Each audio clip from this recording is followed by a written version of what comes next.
On est tranquille, tranquille et rassuré. Alors regardez par exemple quand il y a une télévision qui arrive dans un endroit, tout le monde il se précipite pour être filmé. Alors donc il n'y a aucune crainte, hein. Puis au bout de 15 jours, ça disparaît, ça disparaît, ça disparaît. Je rappelle les règles pour le sifflet. Un coup c'est le slogan de l'équipe. 2 coups c'est le freezing.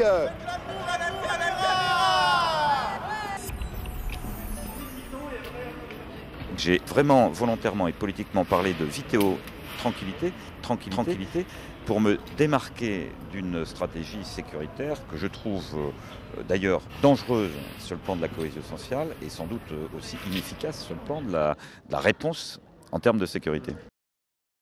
On a l'impression d'être fliqué quand on parle de surveillance. Ouais, c'est relou les caméras là. Il reste que in fine, qu'on l'appelle vidéo tranquillité ou vidéo surveillance, on a des caméras dans la ville. Oui, on a des caméras dans la ville. Elles seront autour des gares et dans ces lieux d'hypercentralité, sur des passages importants. Là, ici, on est sur une petite placette d'hypercentralité, une petite placette qui va vers l'université, évidemment. Hypercentralité, évidemment.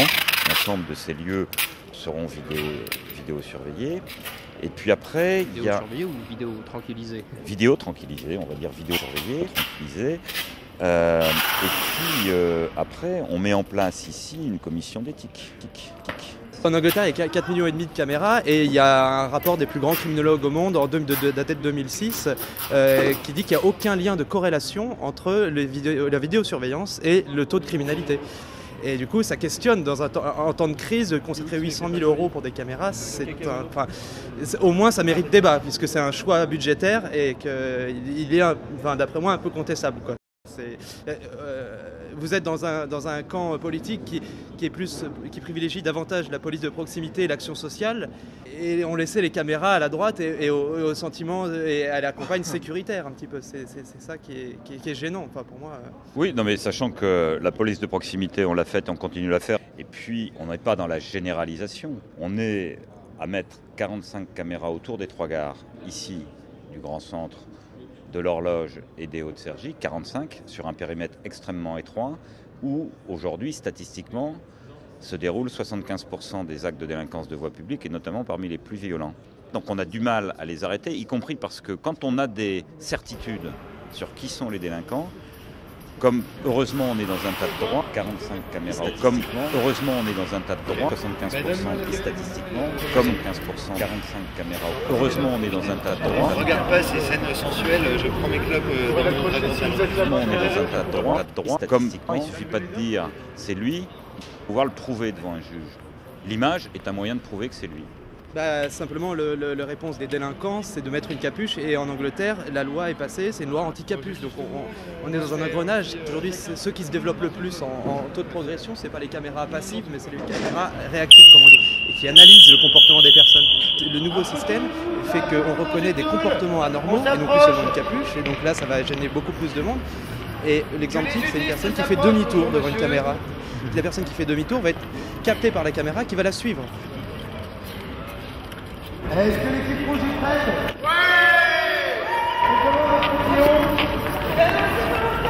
Faites l'amour à la caméra. Faites l'amour à la caméra, d'accord. C'est vrai qu'il y a un côté Big Brother un peu angoissant quand même. Non mais moi je partage statistiquement. C'est pour ça que d'abord on ne le met pas en place n'importe où et on ne le gère pas n'importe comment. Et je redis qu'il est extrêmement important, n'importe comment, volontairement et politiquement n'importe où, statistiquement, dans une ville où on met en place ce dispositif et dans des conditions extrêmement différentes d'autres villes françaises, le Valois-Perret notamment, d'avoir une commission d'éthique, tas de droits extrêmement différents, n'importe comment, il est extrêmement important, n'importe comment, extrêmement différent, n'importe où, n'importe comment.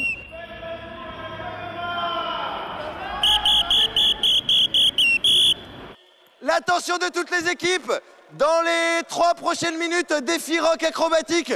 Vous devez trouver une personne qui danse le rock acrobatique pour 5 points. Alors, Wafia Kenich, le ministère a lancé en 2007 un plan de développement de la vidéosurveillance dans les collectivités locales, avec objectif tripler le nombre de caméras en France, sans s'appuyer sur une étude quant à l'efficacité de ces données. L'efficacité de la vidéosurveillance est variable selon le type de délit. Et ça, dès les premières études, on l'a dit, c'est-à-dire dès une première étude de 1995 d'un certain Jason Deaton, il a très bien montré que Il pouvait y avoir une certaine efficacité sur un type d'atteinte aux biens tel que des cambriolages, des vols à la roulotte, notamment vol de voitures. Mais par contre, la vidéosurveillance n'a strictement aucun effet pour tout ce qui concerne les atteintes aux personnes. Un récent rapport a été remis par un certain Mike Neville, qui est tout simplement le chef de la police métropolitaine de Londres chargé de la vidéosurveillance, et il explique qu'en 2006, sur l'ensemble des vols à l'arraché qui ont eu lieu sur la voie publique, seulement 3% ont pu être élucidés grâce aux caméras de vidéosurveillance. Je vous donne un dernier chiffre. Alors là, je vous donne simplement le rapport d'activité de la ville de Saint-Étienne, qui a également mis en place de la vidéosurveillance. Et à Saint-Étienne, on constate sur l'année 2006 que 198 faits ont donné lieu à des interpellations. Si vous rapportez ça au nombre de faits total qu'il peut y avoir sur l'ensemble de la ville de Saint-Étienne, cela représente une infime minorité. Alors la question, c'est effectivement quel type de finalité on donne à la vidéosurveillance. En l'occurrence, peut-être que Saint-Étienne, sa finalité première n'était pas l'élucidation, mais avant tout la dissuasion. Mais la difficulté, c'est qu'aujourd'hui, précisément, on montre que sur l'aspect dissuasif, la vidéosurveillance n'a qu'un très faible effet. Un point de plus pour les rouges. Une jeune demoiselle s'approche de l'espace rouge. Les rouges réussiront-ils à la faire rentrer dans leur espace de vidéo tranquillité? Au moment où on pose ces caméras, où la population le réclame, c'est pour qu'effectivement la délinquance baisse.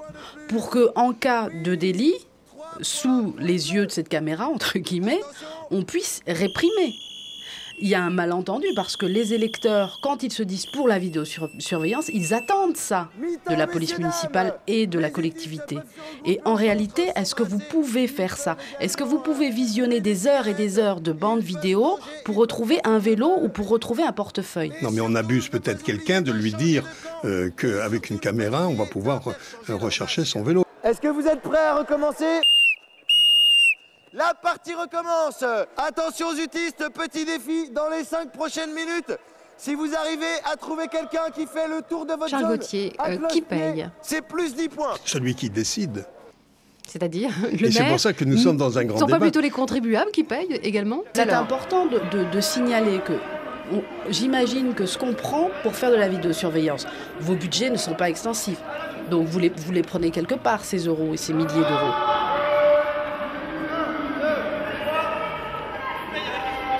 Bonus de 10 points pour les jaunes, il faut faire un jogging.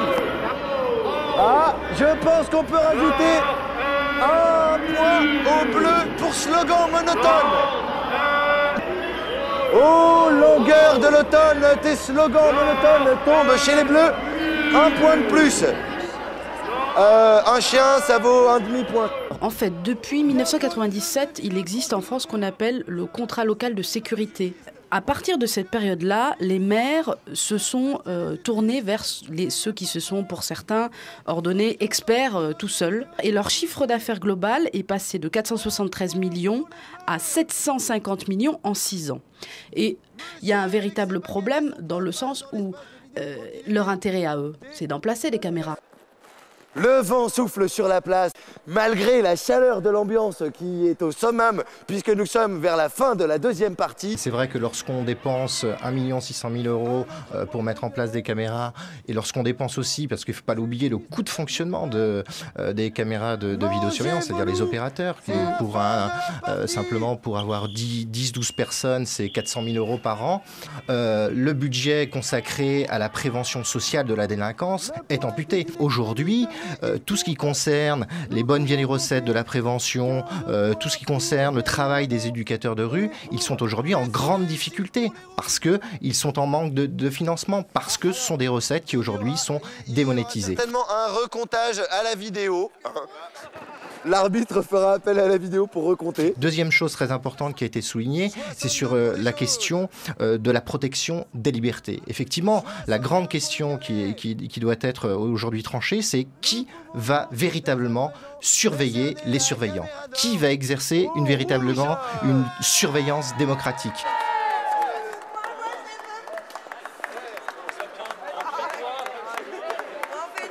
J'ai 3 femmes qui faisait le tapin. Et statistiquement, moi, les tics pour planter les pins. comment. Les gens de mon quartier, Tranquillité. les touristes, les zonas. Extrêmement n'importe comment. Ah là là là là, que d'émotions, mesdames et messieurs. Un petit discours, les utistes rouges, un petit slogan sensuel et sensible. Eh ben nous voudrions nous réunir avec toutes les autres équipes de caméra. Parce que ensemble tout est possible. Yes we can. Tout devient. Et merci à la ville de Cergy pour les 1,5 million dédiés à la vidéosurveillance, pour veiller sur nous et nous tranquilliser. Nous sommes vraiment dans une contrée qui a beaucoup de chance. Merci beaucoup, monsieur Lefebvre. On n'a pas triché. Et la Napoli. Et vous désarmeront, c'est que plus d'un Paris.